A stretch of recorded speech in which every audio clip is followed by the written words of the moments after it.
Hello students, आज की हमारी ये वीडियो दर्शन शास्त्र के ऊपर होने वाली है। और दर्शन शास्त्र की वीडियो ज़्यादा हम प्रयास करेंगे कि आपके सामने रील्स के माध्यम से दर्शन शास्त्र को ज़्यादा से ज़्यादा रखा जाए। दर्शन शास्त्र आज के हिसाब से तो मेरे को लगता है कि सभी को पढ़ना चाहिए, क्योंकि दर्शन शास्त्र जीवन को और दुनिया को देखने का एक अलग नज़रिया प्रदान करता है।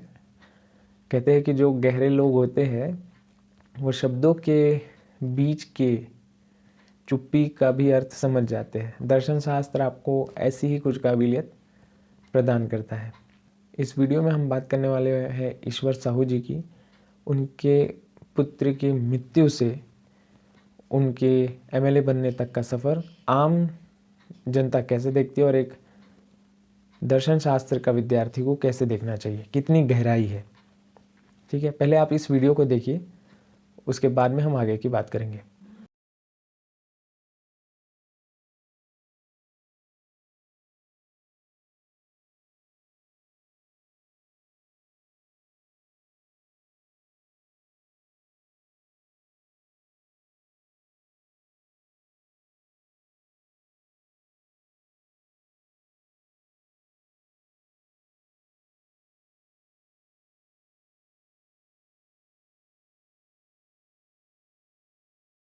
इस वीडियो में हाथ हिलाते व्यक्ति ईश्वर साहू है। उनके पुत्र भुवनेश्वर साहू की हत्या कर दी जाती है कुछ महीनों पहले। फिर एक पिता जो नागपुर में ऑटो रिक्शा चलाया करता था, चुनाव का फॉर्म भरता है और एमएलए बन जाता है। वो भी ऐसा वैसा एमएलए नहीं, 7 बार चुनाव में जीते, विधायक रहे और कैबिनेट मिनिस्टर रहे, रविंद्र चौबे को हरा करके। इस वीडियो में आपको कोई पक्ष विपक्ष या कांग्रेस बीजेपी नहीं देखनी चाहिए, किसी भी पार्टी को नहीं लाना चाहिए। यहाँ पे बात दर्शन की है तो दर्शन के हिसाब से ही हम ये समझाएंगे। यहाँ पे हम पिता की ताकत के बारे में आपको बताना चाहते हैं। एक बहुत ही सुंदर कविता है कि एक पिता कहता है कि अगर मेरे बच्चे को खरोच भी आ गई तो मैं पूरी दुनिया को जला दूंगा। तो उसी प्रकार एक पिता की ताकत को कभी भी किसी भी व्यक्ति को कम नहीं आंकना चाहिए। एक पिता अपने बच्चे के जीवन के लिए या उसके बदले के लिए किसी भी हद तक के गुजर सकता है।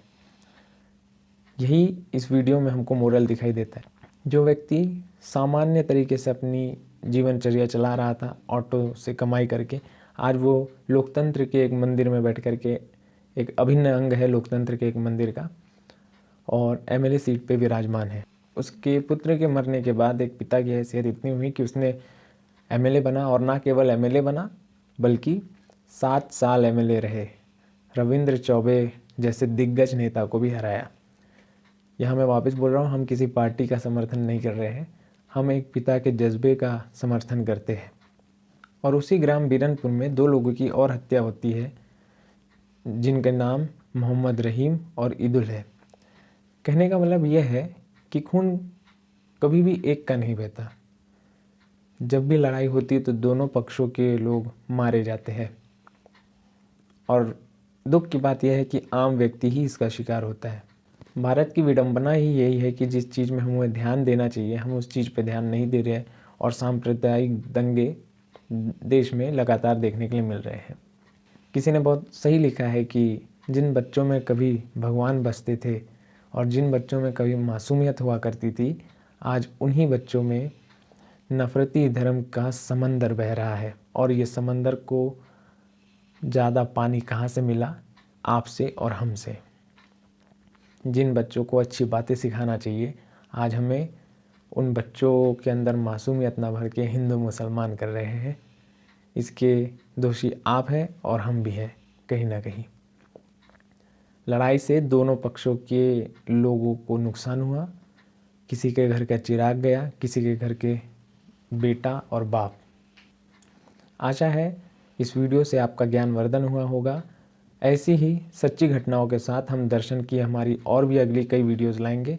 तब तक के लिए धन्यवाद।